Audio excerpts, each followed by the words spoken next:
نحمده ونستعينه ونستغفره ونعوذ بالله من شرور أنفسنا ومن سيئات أعمالنا من يهده الله فلا مضل له ومن يضلل فلا هادي له وأشهد أن لا إله إلا الله وحده لا شريك له وأشهد أن محمدًا عبده ورسوله أما بعد فإن خير الحديث كتاب الله وخير الهدي هدي محمد صلى الله عليه وسلم وشر الأمور محدثاتها وكل محدثة بدعة وكل بدعة ضلالة وكل ضلالة في النار.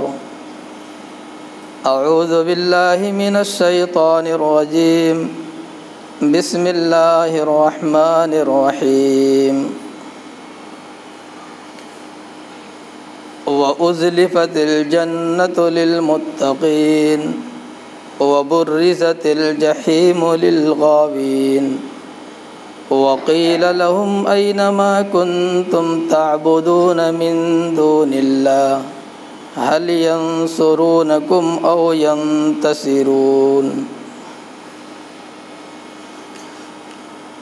حاضرین جمعہ،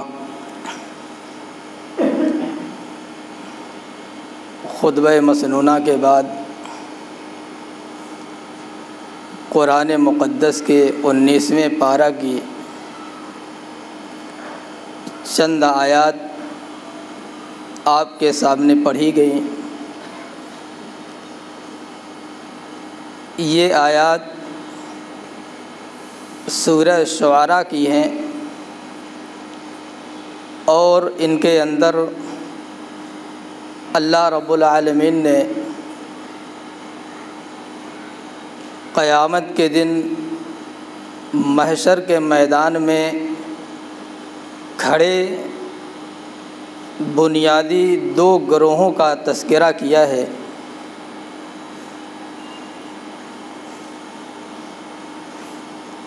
یوں تو ذیلی کئی جماعتیں ہوں گی، مرتبے کے اعتبار سے، درجے کے حساب سے، اور اسی طرح جہنمیوں کے بھی کئی گروہ ہوں گے، لیکن بنیادی طور پر وہ صرف دو گروہوں میں بٹے ہوئے ہوں گے. ان میں سے ایک جماعت، ایک گروہ متقین کا ہوگا. وَأُزْلِفَتِ الْجَنَّةُ لِلْمُتَّقِينَ، اور ایک گروہ، ایک جماعت یہ غاؤون کا ہوگا.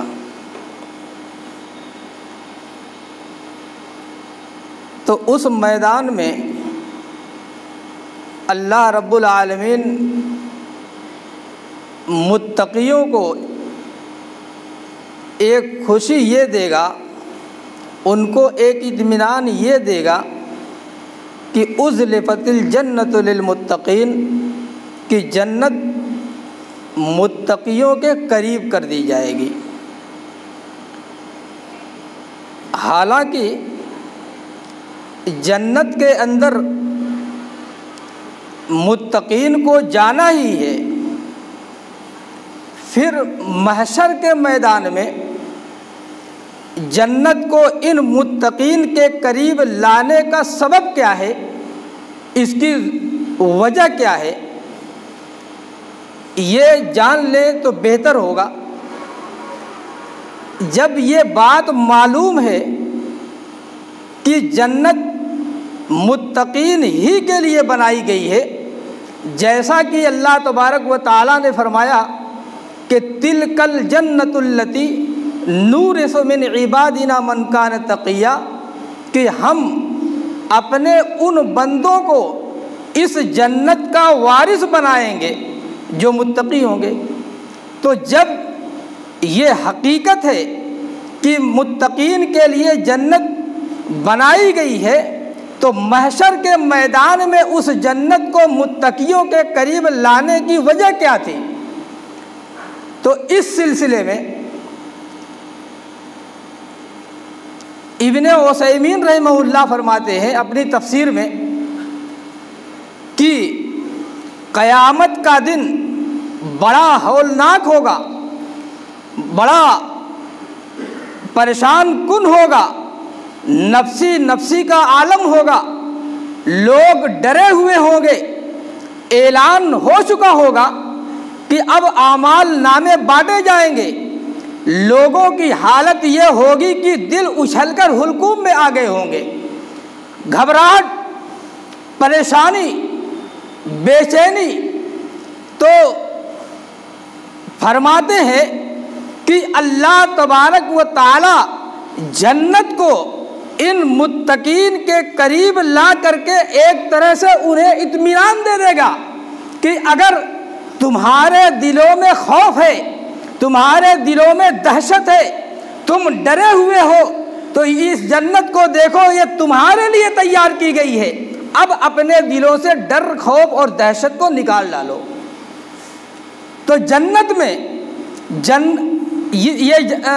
قیامت کے دن اس جنت کو متقین کے قریب اللہ تبارک و تعالیٰ کر دے گا، یہ اس کی رحمت ہوگی۔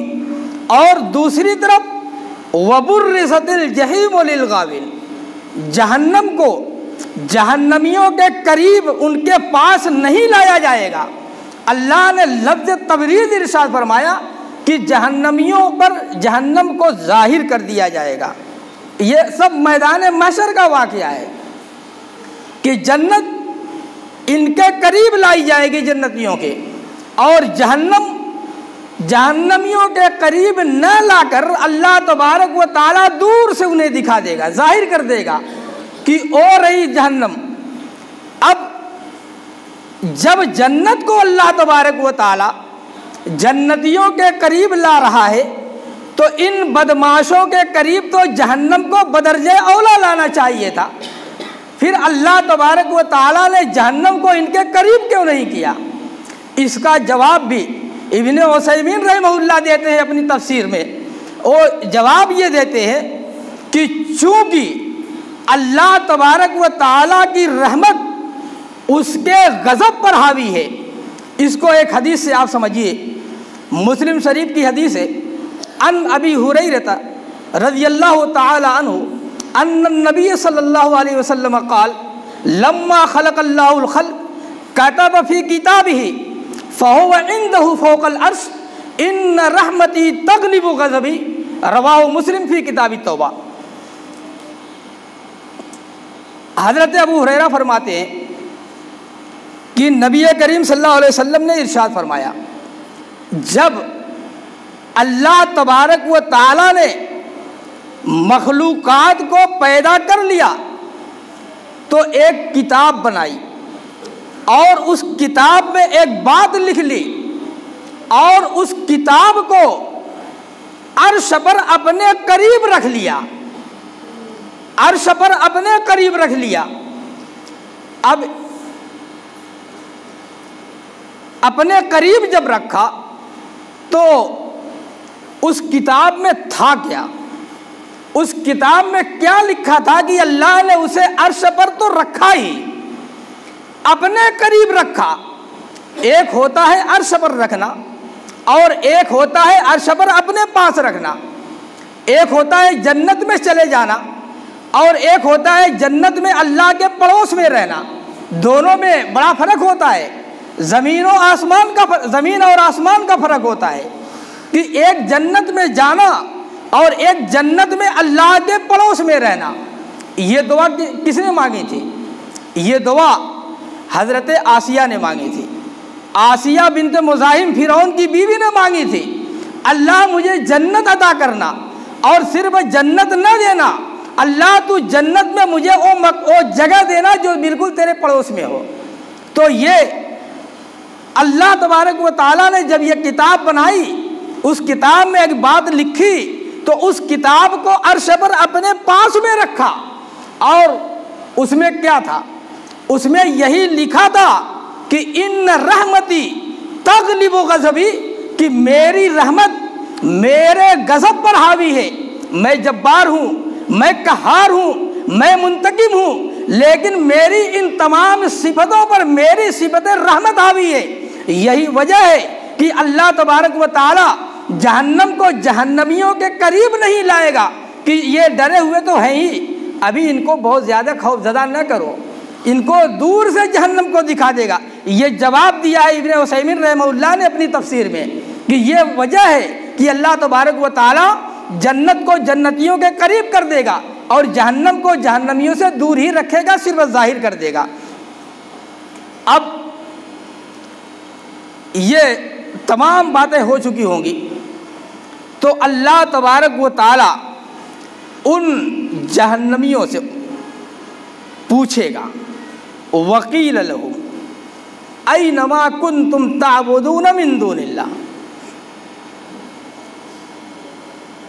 جب یہ متقین ایک طرف ہوں گے اور یہ غاوین ایک طرف ہوں گے اور یہ سارا معاملہ ہو چکا ہوگا تو اللہ تبارک و تعالیٰ پوچھے گا، وقیل لہم اینما کنتم تعبدون من دون اللہ۔ آج دنیا جس برائی میں ملوث ہے، جس شرک اور بدعات میں ملوث ہے، اللہ تبارک و تعالیٰ دیکھیے قرآن میں کس طرح بیان کر رہا ہے کہ ان سے میدان محشر میں پوچھا جائے گا کہ کہاں ہے، اینما کنتم تعبدون من دون اللہ، تمہارے او معبود، تمہارے او خدا، تمہارے او مشکل کشا کہاں ہے جنہیں تم اللہ کے سوا پوجا کرتے تھے، جنہیں تم اللہ کے علاوہ اپنا حاجت روا اور مشکل کشا مانتے تھے، وہ کہاں ہے؟ خاموشی ہوگی، سناٹا ہوگا، تو اللہ تبارک و تعالیٰ پھر فرمائے گا هل ينصرونکم او ينتصرون۔ پہلے تو پوچھے گا تمہارے معبود کہاں ہے، پھر خود فرمائے گا هل ينصرونکم او ینتصرون، دیکھو وہ کہاں ہیں، وہ تمہاری مدد کرتے ہیں کچھ یا اپنی کچھ مدد کر سکتے ہیں۔ هل ينصرونکم او ینتصرون، دیکھو وہ تمہاری کیا مدد کرتے ہیں۔ ارے تمہاری مدد کرنا تو دور کی بات ہے، وہ خود اپنی مدد نہیں کر سکتے تو وہ تمہاری مدد کیا کریں گے۔ اینما کنتم تعبدون من دون اللہ، ڈھونڈو، تلاش کرو، دیکھو تمہارے وہ معبودان باطلہ ہیں کہاں، دیکھو تو تمہاری کچھ مدد کر سکتے ہیں۔ آج ہم نے ایسے کتنوں کو اپنا خدا بنا رکھا ہے، اپنا رب بنا رکھا ہے، اور ہم نے یہ عقیدہ بنا لیا ہے کہ اگر ہماری بگڑی کو یہ بنائیں گے، ہماری مشکلوں کو آسان یہ کریں گے، ہمیں رزق یہ دیں گے، ہمیں اولاد پھلا دیں گے۔ کس طرح ہم نے اللہ کو چھوڑ کر ہزاروں رب بنا لیے ہیں، اور پاکستان کے اندر ایک قبر ہے، قبر کے اوپر پنکھا لگا ہوا ہے۔ پوچھا گیا کہ آخر یہ پنکھا کیوں لگایا گیا، تو یہ بتایا گیا کہ پنکھا اس لیے لگا ہے تاکہ پرندے اوپر سے بیک نہ کریں، اور پنکھا اس لیے لگا ہے تاکہ اس کی ہوا سے مکھیاں قبر سے دور رہیں کہ قبر پہ بیٹھ کر وہ گندگی نہ کریں۔ اور نام کیا ہے؟ پنکھے شاہ بابا۔ تو جو بابا اپنے آپ کو یا اپنی قبر کو گندگیوں سے بچانے کے لیے پنکھوں کا محتاج ہو، دوسروں کی ضرورتوں کو پوری کیسے کرے گا؟ تو هل ينصرونکم او ینتصرون، یہ خود اپنی مدد نہیں کر سکتے، یہ دوسروں کی مدد کیا کریں گے؟ تو اللہ تبارک و تعالیٰ کیا فرمائے گا؟ اللہ تبارک و تعالیٰ کیا فرمائے گا؟ فَكُبْكِبُوا فِيهَا هُمْ وَالْغَاوُونَ، فَكُبْكِبُوا فِيهَا هُمْ وَالْغَاوُونَ۔ قرآن کے اندر اللہ تبارک و تعالیٰ جب کوئی الفاظ لاتا ہے تو وہ الفاظ جہاں لاتا ہے اور وہ جگہ جیسی ہوتی ہے اس حساب سے اللہ تبارک و تعالیٰ الفاظ لاتا ہے۔ جگہ اگر خطرناک ہے تو ویسا ہی لفظ لاتا ہے۔ فَكُبْكِبُوا فِيهَا هُمْ وَالْغَاوُونَ۔ کبکبو کہتے ہیں کب کب کسی چیز کا یکے بعد دیگرے ہونا، یعنی ایک کام ادھر ہوا دوسرا اس کے اوپر ہوا، یکے بعد دیگرے ہونا۔ کب کب کوئی کام ایک کے بعد ایک ہو رہا ہے۔ دیکھیے اللہ تبارک و تعالیٰ کس انداز میں اس واقعے کو بیان کر رہا ہے اور کیسے کیسے الفاظ لا رہا ہے کہ انسان اگر ان الفاظ کے حقیقی معنوں کو سمجھ لے اور اس کی حقیقت کو پالے تو اس کے رونگٹے کھڑے ہو جائیں۔ لیکن المیہ یہ ہے کہ ہم قرآن کے معنی اور مطالب کو سمجھتے نہیں ہیں۔ ہم قرآن کو یوں ہی پڑھتے جا رہے ہیں۔ کوئی ترجمہ دیکھ رہا ہے تو ترجمہ ہی ہوتا ہے، یہ ایک لازمی مفہوم ہوتا ہے، حقیقی مفہوم نہیں ہوتا ہے۔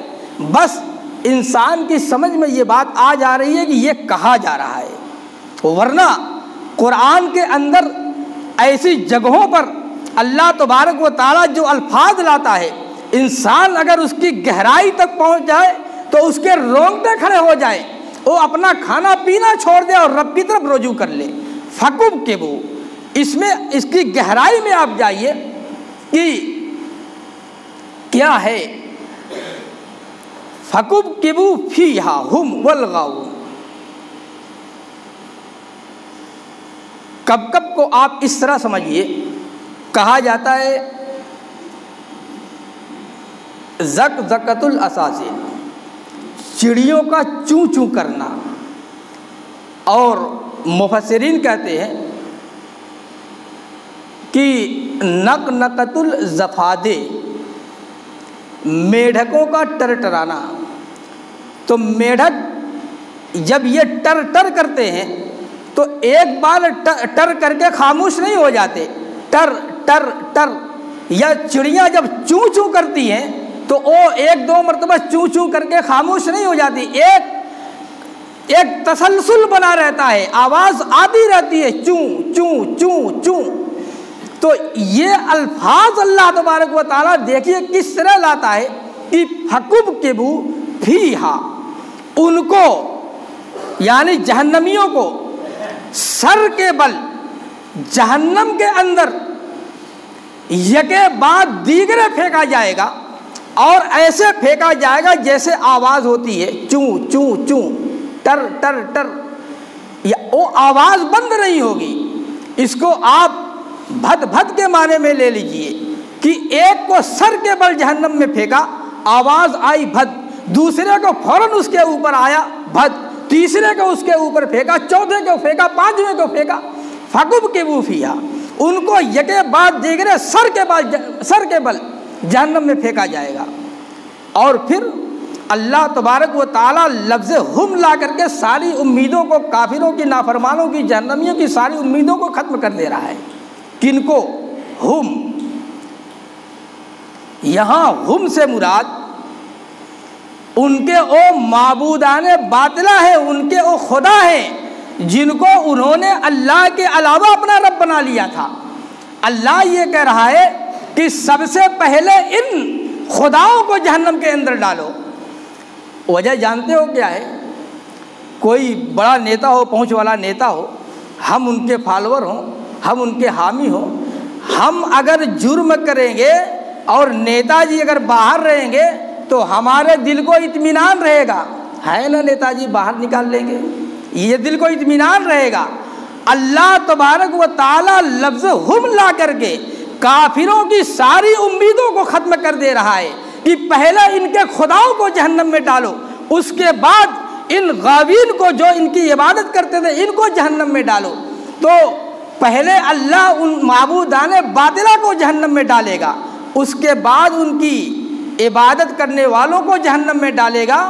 اور ترتیب دیکھیے اللہ تبارک و تعالیٰ کس طرح لا رہا ہے، پہلے خداؤں کو جہنم میں ڈالا، پھر ان کو جو پوجتے تھے پجاریوں کو جہنم میں ڈالا، بعد میں ایک تیسرے گروہ کو اللہ تبارک و تعالیٰ جہنم میں پھینک رہا ہے، وہ جنود و ابلیس اجمعون۔ حالانکہ سب کا بات تو یہی ہے، یہ ابلیس اور اس کے لشکر، لیکن ترتیب دیکھیے قرآن کی اللہ تبارک و تعالیٰ کس طرح ترتیب لاتا ہے کہ پہلے ان کی امیدوں کو ختم کرو۔ بھائی اگر بابا پہلے اندر چلے گئے تو ہمارا کیا حال ہوگا؟ یہی ہوگا بابا تو گئے، اب ہمارے ساتھ کیا ہونے والا ہے؟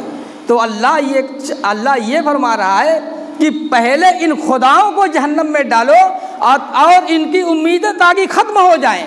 جب یہ تمام کے تمام جہنم میں ڈال دیے جائیں گے تب اللہ ان غاوین کو کہے گا، ان غاوین کو جو ان کی عبادت کرتے تھے، خدا کو پہلے ڈالا پجاری کو بعد میں ڈالا، اور ایک اور گروہ ہے اللہ کہہ رہا ان کو بھی ڈالو۔ وہ گروہ کون ہے؟ وہ جنود و ابلیس اجمعون۔ وہ وجہ کیا ہے؟ ان خداؤں کی وجہ سے یہ لوگ گمراہ ہوئے ہیں، ان کو تو جہنم میں ڈال دیا اور ان کو بھی جہنم میں ڈالا کیونکہ یہ اللہ کو چھوڑ کر ان کی عبادت کرتے تھے۔ اب ان دونوں کے بعد وہ تیسرے کو بھی ڈالو۔ انہوں نے کیا کیا تھا؟ انہوں نے راستہ دکھایا تھا۔ اور راستہ کیا دکھایا تھا؟ ارے یہ بابا کا در ہے، یہاں پہ سب کچھ ملتا ہے۔ ان تیسرے گروہ نے دکھایا تھا۔ کن کو دکھایا تھا؟ ان کو دکھایا تھا۔ اور کہاں دکھایا تھا؟ یہاں دکھایا تھا۔ ارے یہ بابا کا در ہے، یہاں جھک جاؤ، یہاں سب کچھ ملے گا۔ تو اللہ کہہ رہا ان کو بھی ڈالو۔ تو ابلیس کے تمام لشکر کو اللہ تبارک و تعالیٰ جہنم میں ڈالے گا۔ تو یہ اس طرح سے اس وقت انسان کی سمجھ میں آئے گا کہ ہم دنیا میں جو کچھ کر رہے تھے اللہ کو چھوڑ کر وہ غلط تھا، اور یہ حقیقت ہے کہ انسان کی عقل تبھی ٹھکانے آتی ہے جب کسی بڑی مصیبت سے وہ دوچار ہوتا ہے، اور قیامت کے دن جب وہ جہنم جیسی بڑی مصیبت سے دوچار ہوگا تب اس کی سمجھ میں آئے گی کہ ارے ہم کیا کر رہے تھے، ہم نے تو ان ناخداؤں کو ہم نے رب کے برابر بنا دیا تھا۔ وہ اس کا اعتراف بھی کریں گے، اذ نسویکم برب العالمین، وہ اعتراف کریں گے کہ ہم نے تو ان کو رب کے برابر سمجھ لیا تھا۔ یہ وہ لوگ ہیں کہ جن کو ہم نے رب بنا لیا تھا، ہم نے ان کو اپنا سب کچھ بنا لیا تھا، آج تو یہ ہم سے بھی پہلے چلے گئے۔ اس وقت انسان کی عقل ٹھکانے آئے گی۔ اس کے بعد وہ اپنے شافعین کو دیکھیں گے، کوئی شفاعت کرنے والا ہے، کوئی گہرا اور پکا دوست ہے، لیکن وہاں کیا ہونے والا ہے؟ جب انسان دنیا چھوڑ کر کے دنیا سے چلا گیا اور دنیا جو دارالعمل ہے، اس دنیا کی حقیقت کو اس نے سمجھا نہیں، اپنی دنیا کو ہی بنانے میں لگا رہا، آخرت کے بارے میں نہ غور کیا نہ سوچا۔ مرنے کے بعد جینا ہے، جی کر کے اللہ کے حضور کھڑا ہونا ہے، اس کے بعد اپنی زندگی کا حساب و کتاب دینا ہے۔ انسان نے جب یہ دنیا میں نہیں سوچا، اب آخرت میں اگر افسوس کر رہا ہے اور تمنا کر رہا ہے کہ اللہ ہمیں دنیا میں بھیج دے، ہم مومن بن کے آئیں گے، تو پھر وہاں پچھتانے سے کیا فائدہ ہوگا؟ وہاں افسوس کرنے سے کیا فائدہ ہوگا جبکہ سب کچھ ختم ہو چکا ہے؟ وہاں تو نہ کسی کی شفاعت کام آئے گی، نہ کسی کی محبت کام آئے گی، نہ کسی کی دوستی کام آئے گی، نہ دولت کام آئے گی، وہاں کسی کے کوئی کام نہیں آئے گا۔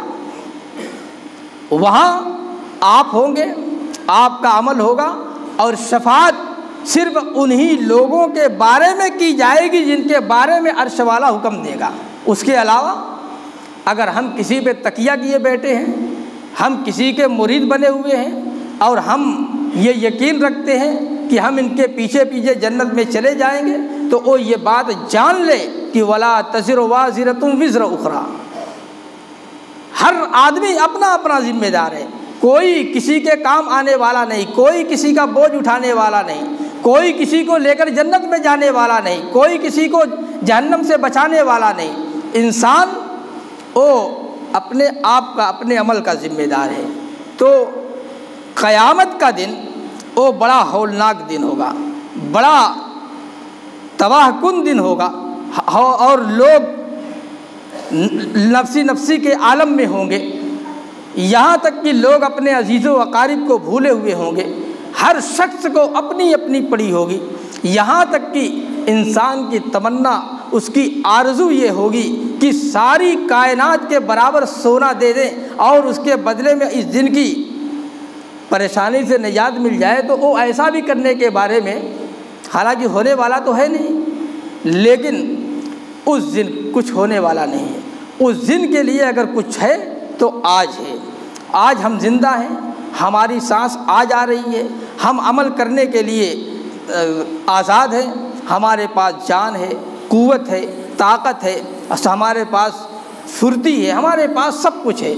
ہم اگر اس زندگی کو ہم نے غنیمت جانا آخرت کو بنانے کے لیے، تو پھر ہمارے لیے باعث خیر ہے، اور اگر ہم نے اس زندگی کو غنیمت جانا اپنی دنیا بنانے کے لیے، تو پھر یہ زندگی، ایسی زندگی کا ہمیں کوئی فائدہ نہیں ہے۔ اس لیے لوگوں، اپنے مالک حقیقی کو جانو، اپنے پروردگار کو پہچانو کہ اس نے کیوں اس دنیا میں بھیجا ہے اور وہ ہم سے کیا چاہتا ہے، اور اسی کام کو انجام دو، اور یہ دنیا کے ٹیپ ٹاپ میں پڑے رہنے کے بجائے ہم اپنا زیادہ تر وقت گھر میں گزاریں، اللہ کی عبادت میں، اس کے ذکر و اذکار میں، وقت اور موبائل کے اندر ضائع کر رہے ہیں، لوگوں کی وقت کھیل کود میں ضائع کر رہے ہیں، اپنا وقت عیاشیوں اور بدماشیوں میں ضائع کر رہے ہیں۔ ہم اس کے بارے میں سوچیں، غور و فکر کریں کہ اگر اسی حال میں ہماری موت آ گئی، مرنا تو ہے ہر شخص کو،